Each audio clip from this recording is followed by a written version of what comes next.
Beyond truth and lies are the stories without answers. Welcome to Dragon's Bread.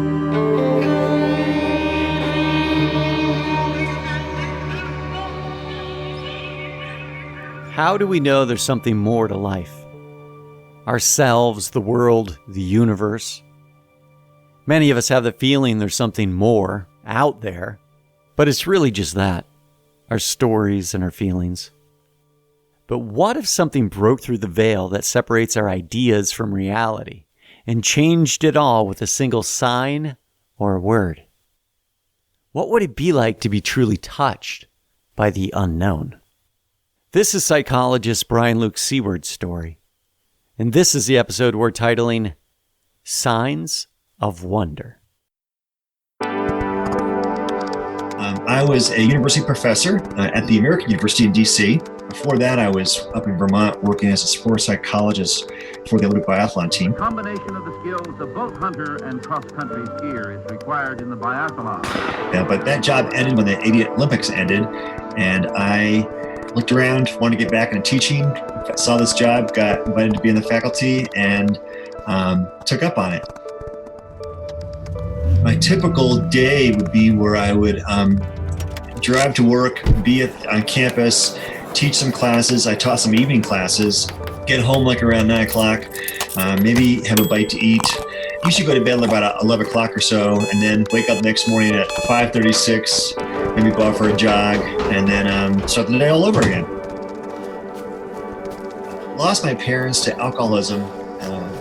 I have two sisters, one of who also passed away with alcoholism.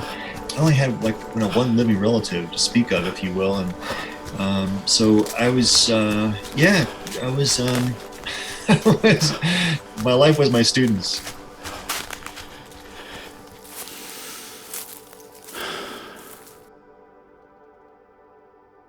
I'm guessing I was about 30 years old or so.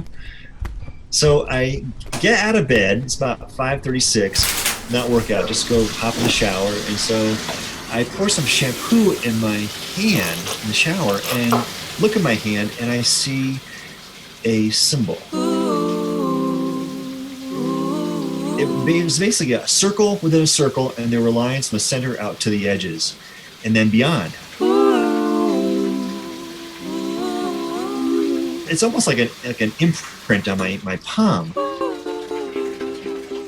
My first thought was, how this happened? It'd be like waking up with a tattoo that you know you didn't do.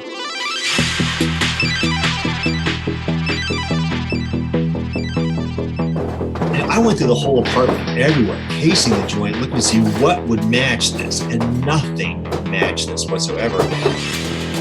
And then I began to think to myself, am I sleepwalking? Am I going outside the apartment? But the whole time I'm driving to work thinking like, this is weird.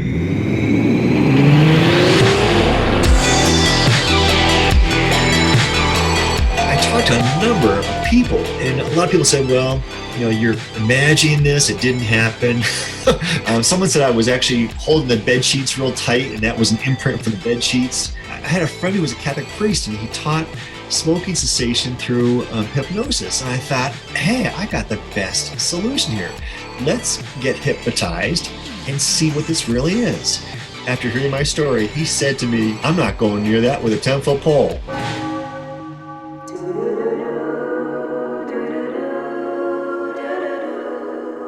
So I thought to myself, maybe, to put your tongue in cheek here, I thought, maybe I'm being abducted. Maybe I'm being taken aboard a spaceship, and I'm trying to, be savvy to give myself some clue this has happened, and I'm pressing my hand up against something so that when I wake up, it will remind me of what happened. And of course, that did not end up being the case.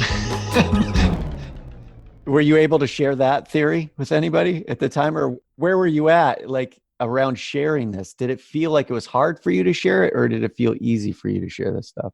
I would say easy. What it was to me was a great litmus test on other people's belief systems, because everybody who I told that scenario to said, there's no such thing as aliens. And I thought to myself, okay, you got to be kidding me. Are you that close-minded to think that we're the only life form in the universe? I mean, come on. I think I was equally as baffled by the people's reaction to what I was telling them as I was by my own experience. Like, here I am trying to solve this mystery in any possible way. And anyone who I shared this with was, I guess, for lack of a better word, in complete denial. So I got that feedback. I thought, okay, this is not the people to talk to or not the thing to bring up. And I still went looking for clues. So I am now, it's spring break, and I have just given an exam to my stress management students, and I have a week to grade these exams. And my modus operandi is to try and get these things done so I can enjoy my spring break week. And so I graded all these exams. And I went to bed, around midnight. Wake up the next morning. The typical pattern was to look at my left hand and see if anything was there, and nothing was there. So I go into the shower, and for whatever reason, I started to pour shampoo in my other hand, which I never do. But there in my other hand was the symbol, and there was a word written on my index finger, and the word was VID.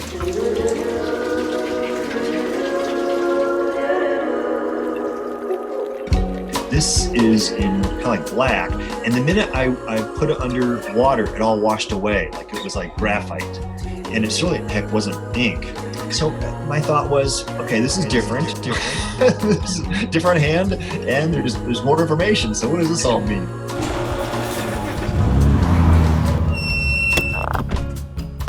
I go to work, get a new department chair, and she comes to my office and she says to me, I was given this gift, but it's not really what I would like, so I'm going to give it to you. I think you might really like this. It was a 6 set of Joseph Campbell describing the hero's journey. I thanked her for it. Couldn't wait to dive into it.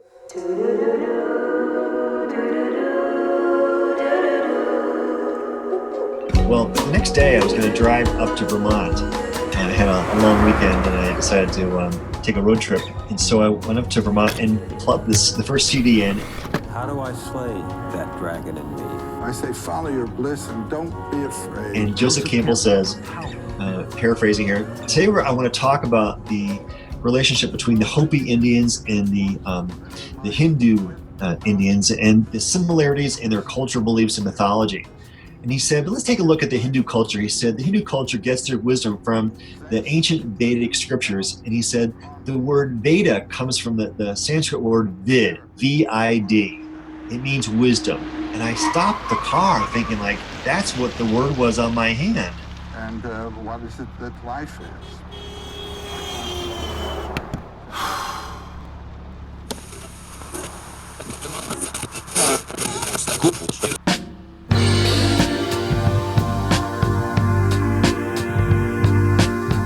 What changes for you at that moment? It was a great sense of comfort in a bizarre kind of way.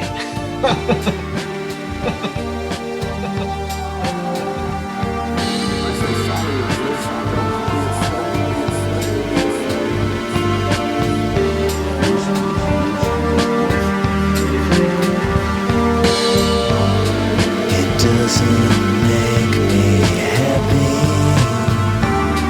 to see you sad. It's all too much for you to handle. I just have to ask, what can I do to get this off of your mind? What can I say? What can I do to get this off of your mind and back on your way?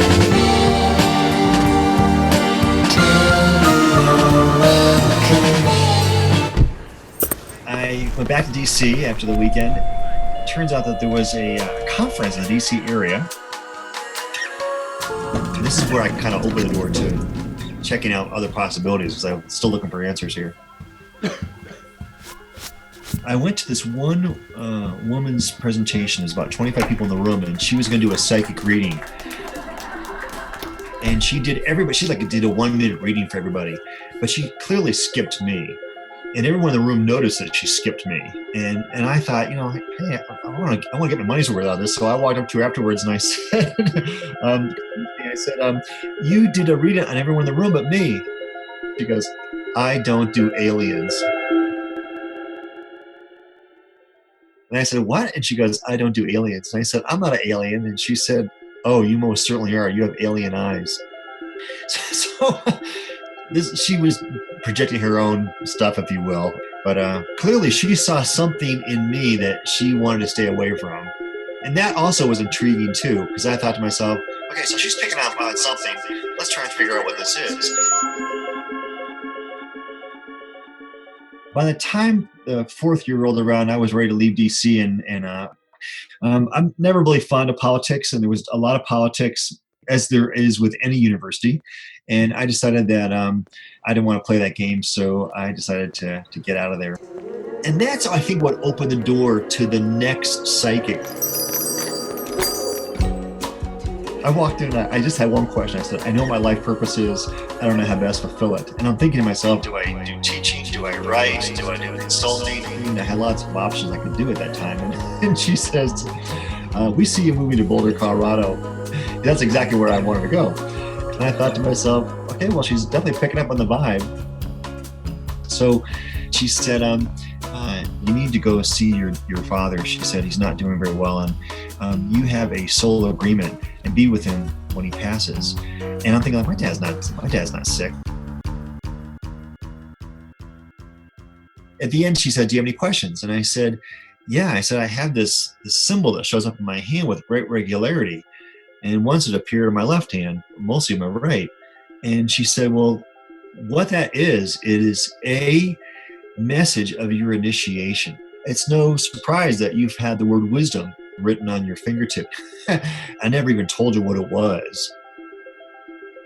And she goes, you are about to enter the world stage as a teacher. She goes, you're going to write books, you're going to teach, you're going to do public speaking, you're going to be a consultant. She said, we see you being quite busy. I said, well, what does the symbol mean? And she said, if you were to go to Ireland, you'll see this is a symbol from the ancient Celtic culture. But she said, someday, she goes, you'll get there, and someday you'll see it. She goes, you don't smile when you notice it.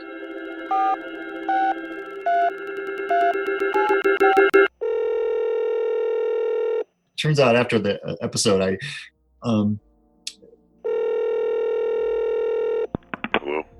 my father was dying of cancer. I said, I think I'll go down and see it. He died while I was there.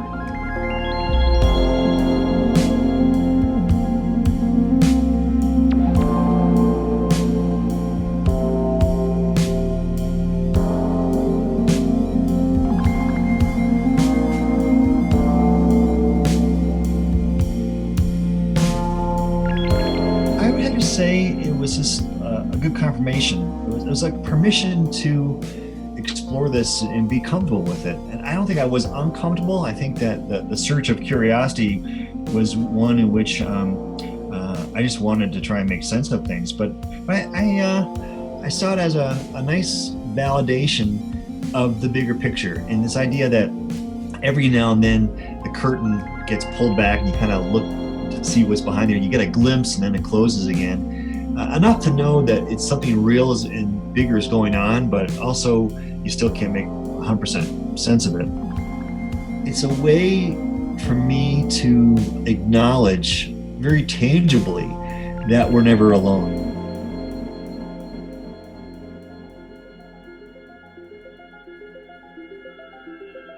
It turns out I have been to Ireland. I have found it, a place near Newgrange, actually. And it's a symbol of the sun, and it's a symbol of light. So light and wisdom.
Big shout out to Burger Records again and the band Sufis for the track You're Okay, and the Eves for Over and Over.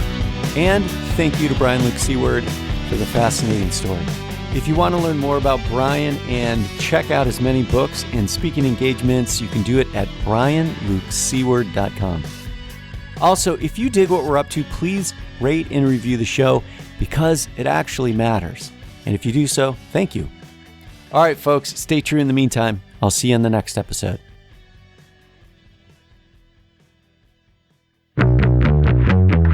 So I'm a vet that's been trying to do the conscious business thing for a while now, so I've been keeping my ears and eyes open, looking out for outlaw do-gooder types. And by that, I just mean people that are willing to cut through the bullshit to do a good thing. Combat flip-flops was on my radar early. These dudes walk into active and recovering war zones, and they make flip-flops, jewelry, and apparel from exploded ordnance. They're former Army Rangers that are willing to go to bat for peace. For every product they sell, they put an Afghan girl to school. That's cool. They make these bangles from exploded landmines, which helps clear 3 feet of space. And that's a huge problem in abandoned war zones, is these places are littered with buried ordnance. And that's dangerous for kids and families. So, to join their unarmed forces and help support vets promoting peace through great products, visit combatflipflops.com. Use the code DRAGONSPREAD and get 25% off. Combat Flip-Flops. Bad for running, worse for fighting.